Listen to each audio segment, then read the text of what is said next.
పరోక్ష పన్నుల పద్ధతికి స్వస్తి పలకడం సహా అవినీతికి అడ్డుకట్ట వేసి దేశంలో వ్యాపారానికి అనుకూల వాతావరణం కల్పించాలంటే ఒక దేశం ఒక పన్ను విధానం అమల్లోకి రావడం అత్యావశ్యకమని కేంద్ర ఆర్థిక మంత్రి అరుణ్ జైట్లీ పునరుద్ఘాటించారు. ఇస్లామిక్ సాంస్కృతిక కేంద్రంలో జరిగిన మాజీ రాష్ట్రపతి ఏపీజే అబ్దుల్ కలాం సంస్మరణ సభలో పాల్గొన్న జైట్లీ బొగ్గు కుంభకోణం తరహా వివాదాలను చూసేందుకు పన్ను మీద పన్ను కట్టేందుకు దేశం ఏమాత్రం సిద్ధంగా లేదని అభిప్రాయపడ్డారు.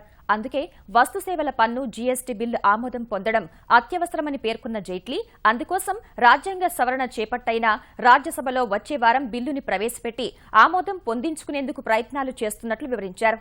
విదేశీ ప్రత్యక్ష పెట్టుబడుల ప్రవాహాన్ని పెంచేందుకు కేంద్రం శక్తివంచన లేకుండా కృషి చేస్తున్న రాష్ట్రాల నుంచి సహకారం కొరబడి ఎన్నో ప్రాజెక్టులు అమలుకు నోచుకోలేదని చెప్పారు.